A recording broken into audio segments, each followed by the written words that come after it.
WNST, Towson, Baltimore, and Baltimore Positive. It's football season. I'm positively rolling around doing stuff. We're going to be with Johnny O on Friday at Costas as part of the Maryland Crab Cake Tour, brought to you by the Maryland Lottery. We're going to be on Sunday at Wise Markets with my dear friend Rob Santoni having the signature crab cake as part of the Crab Wagon at Wise. That's going to be out of Fullerton at 11 a.m. And on Monday, I'm going to be making Don Moeller jealous, although you're invited, just so you know, you're invited to Fadley's at 2 p.m. with my dear friend John Keller to get a crab cake. I'm going to get down and visit with Damie. And you know what, Don? Two people to begin the Recon this week. It is so good to have you on. It's been a couple of weeks since we hung out. I've had two guests this week drop literally into the podcast, into the conversation, that they're Fadley's fans from out of town who've told me their first stop. John U. Bacon said his first stop in Baltimore is Fadley. So I know we're doing things right around here, and I know it's been a little while since we've been together. The last time we were together, you were giving the governor a hard time, I think. Giving him a hard. I'm not going to revisit that. I said we didn't give him a hard time. Governor and I had a good chat. I thought the governor was a terrific guest, and I thought it was good stuff, and I thought the governor defended his point of view well. And by the way, can I defend you as the communications expert around here? That we had a big tussle this week out on social media in regard to green rooming, which you call it preparation. I call it preparation H. I call it green rooming is talking too much about what we're going to do in the air. So you sent me the best communications tool of the week, and I just want to bless you and tell you that you're still my teacher and I'm still the student. And I wrote this down in my new Wise book that they gave me here. There you go. Here, so this is what I'm going to now, because you sent this to Johnny O. And when I'm in front of Johnny O, by the way, you doing Johnny O with me? Of course. You're not going to turn down a Costas crab cake, are you? Of course, man. You're not going to. We got it all set up. Okay, I'm actually leaving another event to come spend some time with you and my favorite CE. All right. Well, and somebody asked me if Johnny O is running for controller the other day, so I have to ask him that. So here's the deal. We can answer that. No. Yeah, that's what I said. I said he's going to be county executive. Brooke Learmon's going to be the next. That's what I said. I think he's county. So in 22, it was something. So anyway, so nonetheless, sampling of topics is what you. So the word you gave me now is when I send out green rooming to political people. When Ben Cardin is in Ocean City and his people say, "What will we be? What will the topics be?" I wanted to say, and this is my legalese. Including but not limited to, and you have now come up with a word, which is, this is a sampling. Sample what we're likely to talk about. I love you. Anybody who listens to Baltimore Positive knows we don't go in a straight line. This is the Wild Wild West, because I like it that way. We tend to do it. Well, speaking of that, let's get sober for a minute. We are recording a few days after the 20th anniversary of 9/11. I don't know about you, Nestor. I'm curious. Everybody handled it in a different way. I and Linda found that we could only watch the remembrances and the tributes in small doses. I turned it off. It's this country handles things differently than they used to. Yeah, I don't know how many. I don't need to live it again. That's my point. Right. I don't know how many people who I've lived it enough. It's been 20 years. I got it. I have incredible respect. I have visited. I've done all of that. I've watched my wife almost die. Well, I'm not going to sit on my couch and do 10 hours a day on CNN on a Saturday morning. I'm not. I didn't. I won't. Yeah, I saw everybody doing it. I woke up. I saw it on Facebook. I'm just not doing it. I'm not doing it. I'm not doing it. No, every year I could sit around and cry on the day my mother died or my father died. I could cry myself to sleep on Christmas Eve that my mother's not. I don't live my life that way, and I don't recommend it for anyone else. And when I No. see other people do it, I don't stop in and say, you shouldn't honor 9/11. That's disrespectful. Do it however you want to do it. I'm telling you how I do it. And I've Yeah. watched other people do it the other way, and I pray for all of you because, like, it's just not what anyone who died 20 years ago would Yeah. want me to do. No, it's a very hard day. I mean, obviously, Terrible. folks who follow me and my family on social media know that my daughter, we've had her on the show, and very successful educator, and now director of educational partnerships for the county executive. Jennifer, one of her high school friends, they were actually co-captains of the cheerleader team, went down in Flight 92. So it's always a really, really tough day for her.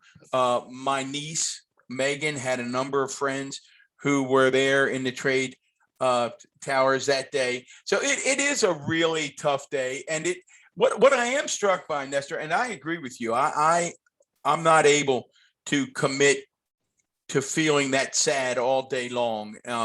Perhaps I should. I don't know. I'll let other people judge I don't think that. you should, but okay. But I mean, you get a blessing from me. You care a lot. You care enough. You don't need to wreck your life every year on the same day for any cause. Right. I mean, But that's this month's cause. Next month, it's, when my cat died. That was a terrible day in my life, right. literally. No, I understand. I do think there was something that happened that day, and I shared this on social media because folks were saying, where were you? And I thought, well, I'll share that.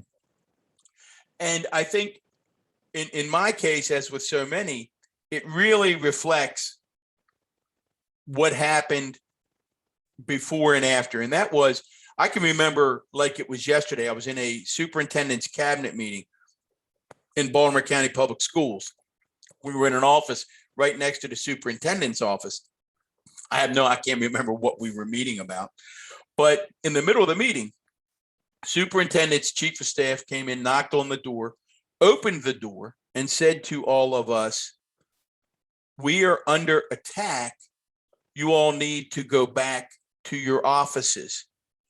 And we sort of looked at one another and we thought, what does she mean? We are under attack. Does that mean somebody's attacking, somebody's broken into Greenwood, the Baltimore County Public School office, or is a school under what? And I think somebody, if I recall, said, well, Merle, what does that mean? We're under attack. Well, if you remember, we had on the New York Times photographer, and he was in the room.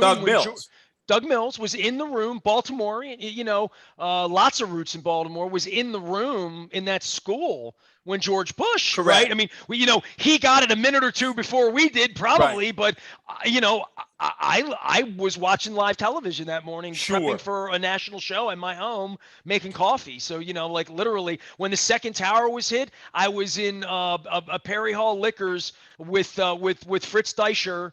Like I went in, I was just stopping at the supermarket to grab some food. So like I was on the flight from Newark to LA 2 weeks prior because I was syndicated then. So like everybody has that moment, right? But everybody's seen what the president went through.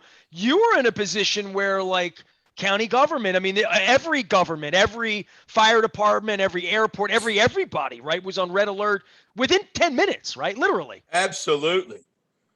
Unlike anything that's ever happened in our lifetime. No doubt about it. And I think my point, as I was discussing it the other day, was that question and her comment, we are under attack, and us not knowing what she meant, reflected to me that moment was the end of what I call the pre-9/11 world.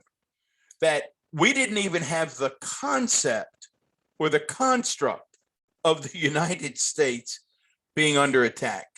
Post 9/11, none of us would have said, what does that mean? So it was indeed a very somber day, and one that I'm sure we will remember year after year because the world was changed forever. And like you said, we'll always remember those 3,000. And as you point out, and you and Jen don't talk about it very often, but Jen is a product of the illness that came out of there, because Jen was up there, Nestor, for 3 weeks. Well, it greatly affected my wife last weekend. So, then it greatly affected my life too. So, Sure. my vibe on it at this point was I felt I saw a piece, and I want to leave it at this, okay? Because it's just I saw a piece on Twitter and I shared it, and it was a New York Times piece from 20 years after Pearl Harbor.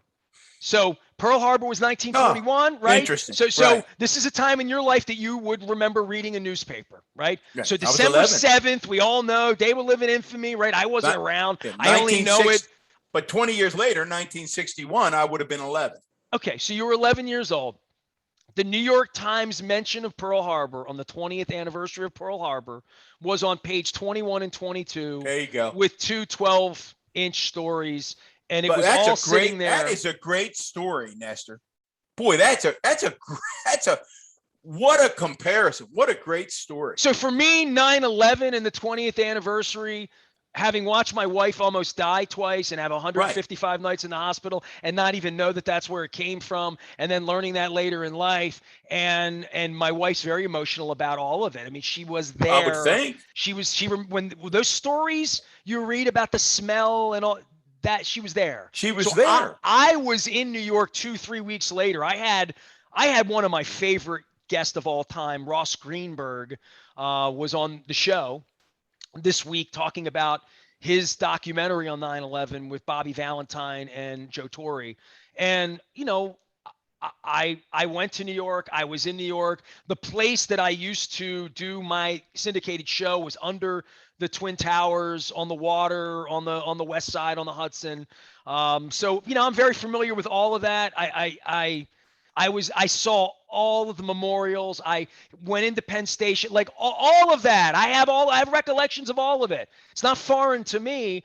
I just put it on page 21 and 22. It's there. It's in the paper that day, and I can move on and go down to the boatyard and have a crab cake with Peter Mayer, which is what I did that night to raise money for for the Maritime Museum. So yeah, no, absolutely, absolutely. I appreciate that. Then at the end of that, you jump on a plane, you fly cross country to watch the Ravens open the new Raiders Stadium. First of all, talk about your travel experience. How did you feel being on a plane while COVID is still raging? Let folks out there know what that felt like. Planes were full. Stadium was full. Anybody masked in the stadium? I was when it got crowded. I mean, so as big as the place is, the alcoves were not particularly big. I think the skyboxes are big. The walking area, and I walked on every floor with my wife, and we walked comfortably in lots of spaces. We got there very early. And then we had a mask nearby. And when Don, this is just a fact of life now, right? This isn't about the football game or, to your point, agree. The airport or anywhere. I feel safe when you're not too close to me. And when you get too close to me, and I've seen you, I've been out with you, bro. I don't get close to anyone. And when people hug on my wife, it pisses me off. And it pisses me off when she's getting up on people, when people get up on her because they're getting up on me. So I know that I'm living life as the 40-year-old the 52-year-old virgin. You know what I mean? I'm living life in this, trying to not touch people, trying to still have as much fun as I can. Go to Eagles concerts, go to Stones concerts, get on airplanes as best as we can. The people on the planes that we were on were cool. Everybody was cool. The Raiders fans, I heard some stories and stuff. My wife sat in the upper deck alone. She paid, are you ready? $205 face value for the worst seat up in the corner. That's where the NFL is. She paid $18 twice for 20-ounce Modelo's or 24-ounce Modelo's. So beers are $20 inside. And I don't know what to say as to where the value is, right? Like, this is a great Right. and you play the Kevin Byrne role whenever I piss on the Ravens or the Orioles. But at what point would they price you out? At what point, if Baker Koppelman said to you, Don, Jeff, you guys, it's $205 because you're in the first 5 rows. And that's the upcharge we charge now because you want to keep the $95 seats. You go sit. I remember how much it pissed off all my Terps fans 25 years ago when they moved into the new facility. You and I lived it 30 years ago when Angelos put all of his bunkies down into other people's box seats and all of that. I don't even know anymore. How much longer are you going to go to Ravens games? Oh, I think I'll go. I mean, my Could son they and price you son-in-law. out? Could they? Oh, sure. No, that's a really good question. Would it price you out at 205 a throw to sit in the corner? It would price me out. I don't know. I can't. $410 for me and my wife to go to the game. I can't remember what I'm paying. Well, what am I paying now? I think it's $100. It might be 95. I don't even know. No, I think it's more. I think it might be more, but I'll go look. I have. It's interesting. It's interesting, and I know we have to wrap up because you've got another big obligation there. But I'm trying to make that decision right now regarding Elton John at the Garden. Linda and I are on what I call "See Them Before They're Gone" tour. I want to make sure. I'm doing a similar thing. There's going to be a point where I'm going to wake up in Omaha, Nebraska 2 weeks from now because I need to see Don Henley sing one more time. No doubt about it. That's why I saw Paul Simon. That's why I've seen James Taylor twice in the last couple of years. And I don't remember ever seeing you happier. Well, maybe when you were giving Hogan a hard time, but never seen you happier than you were at James Taylor. Oh, part of that is it's Linda's all-time favorite artist. I thought he and Jackson Browne were both great. Well, he makes your wife happy. So if it makes your wife happy, it makes you happy. Let me get back to your question.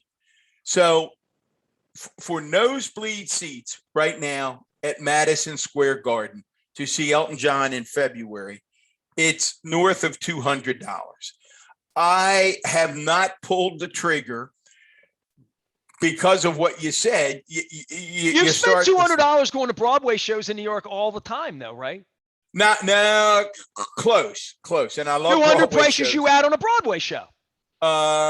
You're cheap like me. I've done a $500 night with Springsteen, and that, and I could not pull the trigger on a Hamilton night like that. I couldn't do it. When Bruce's show first appeared, I forget what the tickets were. You went. It was what? Well, they were $1,000 in the front and $250 in the back. Yeah. So that was it. I looked. I love Bruce. I wanted to see the show. I saw it was $1,000, and I said nope. I said even if I'm fortunate and blessed enough to be able to afford that, I'm not spending $1,000 to go watch a show. So to answer your question, is there a point that sports could price me out? I'm sure there is. I hope we don't reach it. We don't have nearly enough time to go in depth to what happened on Monday night. I do have a simple question for you because I love this organization. I love the Ravens from Steve on down to Eric, to Dick, to Kevin, who still advises them from Hilton Head. I love them more than they love me, but that's okay. That won't stop me from loving them. As much as I love them, I am a little befuddled, and it's probably the first time in Ravens history that I'm befuddled at how they put the roster together. And what I mean by that is if I'm a managerial person and I know we have one of the most valuable assets in the NFL in Lamar Jackson, it would seem to me that when I'm in a draft room or a trade room or anything else, my first question is, how could we protect this asset?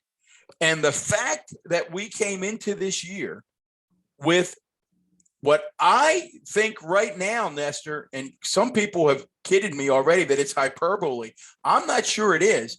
I think we may have one of the worst offensive lines ever put together in the history of the NFL. What I saw, you were at the game. You might not have been able to see it as clearly. Oh, my God. Did you see in the history of the NFL? I mean, that is hyperbole. So I'll call bullshit on that right now. Sure. I'm not come sure. on. I'll tell you what. I would say that no right tackle in the history of the game has ever had a worse game. has Well, ever I mean, had a. I'll hear you that the offensive line. I think their issue was the Ronnie Stanley thing and believing and wanting to believe and having such a heavy investment in him Correct. that that's where that is. They invested in Zeitler. They believe in Bozeman in the middle. Now they lose Phillips. I don't. I can sit here and play the next man up game. By Yeah, the way, but I I got don't Billick understand. to admit that next man up's not really a thing this week. Well, there is not, and that's I'll the get other thing. Feinstein on to talk about that. Yeah, they didn't have any. They didn't have any depth, obviously, at that position. We'll talk about it a lot more. For example, and my concern is Nestor moving forward because you and I both love the team. I love being in the playoffs. I'm not sure this one is fixable. I don't care how good Lamar is, and I think Lamar is really, really good. Is he Patrick Mahomes? No, but nobody else is either. I think Lamar is right there with that second tier, the Josh Allens, the Kyler Murrays, and we got to go, and we're going to come back and talk more Ravens and more Orioles. Oh, my Lord, what a mess. But we got to go. Recon, we'll see you soon. All right, he is Don Moeller on behalf of all of our sponsors and all of our friends here this week, and we are visiting. Evan Brown's on next week. We're going to talk up for sure the Beaumont. By the way, Don, Jen and I snuck into the Beaumont last week, so we snuck in. We had the pork chop with the mustard and the spinach underneath. Pretty darn good, isn't it? Delicious. Get out to the Beaumont, our friends at State Fair. I've been wearing the State Fair shirt all day. I'm at Fadley's on Monday. I'm at Wise Markets in Fullerton on Sunday, and I'm at Costas on Friday. So I am doing the local Maryland Crab Cake Tour. It's all presented by the Maryland Lottery. We'll be with Johnny O beginning this week at Costas, and then Mayor Brandon Scott joining us at Coco's down the line. I'll be breaking that news out at BaltimorePositive.com.